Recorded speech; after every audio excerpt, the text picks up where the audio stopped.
Nous sommes arrivés dans cette bonne ville de Bayeux.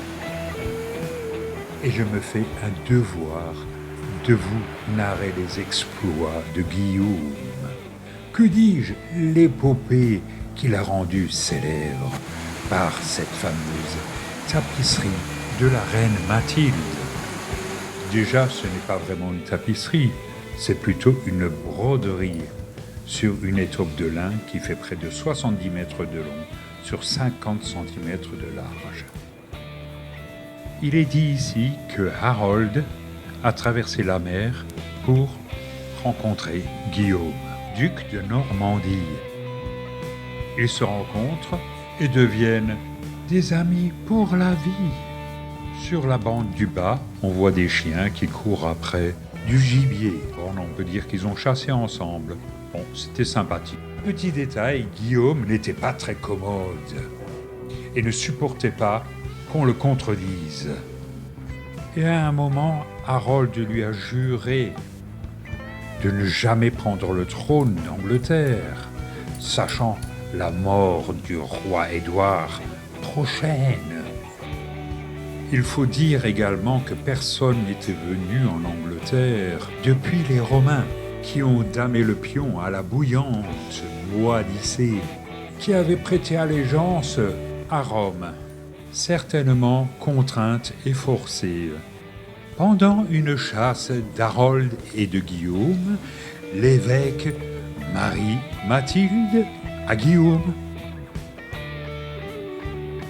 Et c'est là que Guillaume et Harold ont traversé le Couesnon et sont allés du côté de Dole pour vaincre Conan, qui était dans sa motte un château de bois à Rennes.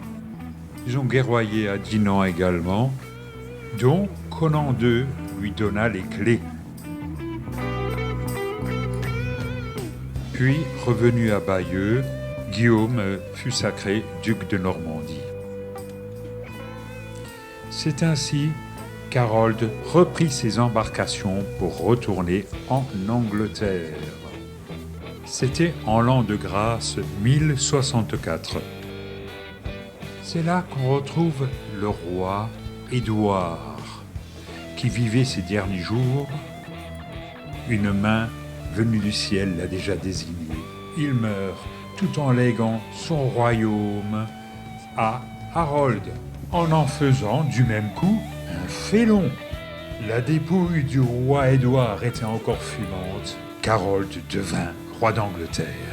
C'est à ce moment que Guillaume, bouillant de rage, vit la comète de Halley, une étoile, et vit dans ce signe le moment d'intervenir. C'est là qu'il fit construire des navires pour aller en Angleterre. On voit les artisans en train de construire ces dracars.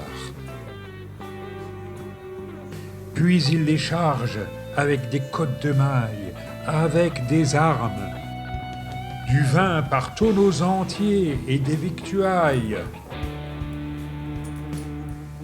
Voilà, Guillaume embarque et va vers l'Angleterre. Et il va réussir là où Hitler et même Napoléon ont échoué. Il va envahir l'Angleterre.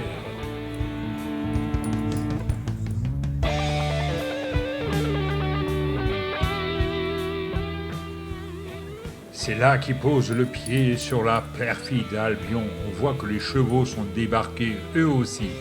Et ils filent vers Hastings. Certes, avant de livrer bataille, il faut ce qu'il faut. Ils dressent un camp. Ils font bombance, c'est-à-dire qu'ils font un barbecue. On voit qu'ils commencent à manger, ils dressent la table. Les notables mangent à une table et les autres, ils font ce qu'ils peuvent, évidemment. À partir de là, les Normands vont tout faire pour en découdre avec Harold. Ils battent la campagne, ils commencent à piller, à mettre le feu au village. Enfin, pas mal d'exactions, c'est tout à fait normal en temps de guerre.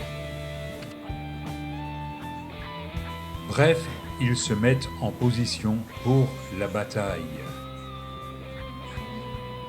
Bientôt, le combat s'engage sur la plaine d'Hastings.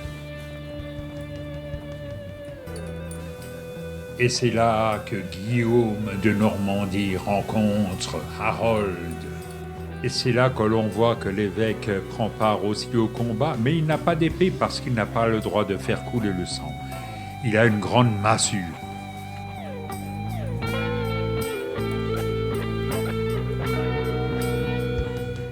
On a tout loisir d'admirer les fiers cavaliers, les fantassins également, qui manient flèches et arcs.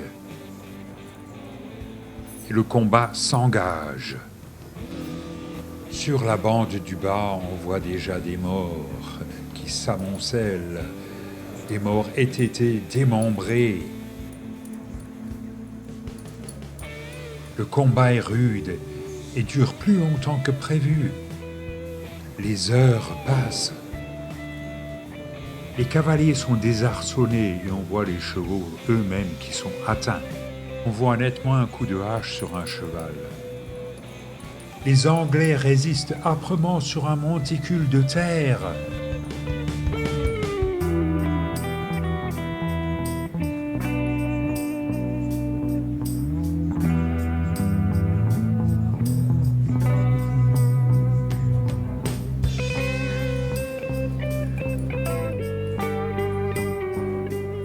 La bataille continue, il y a toujours plus de morts.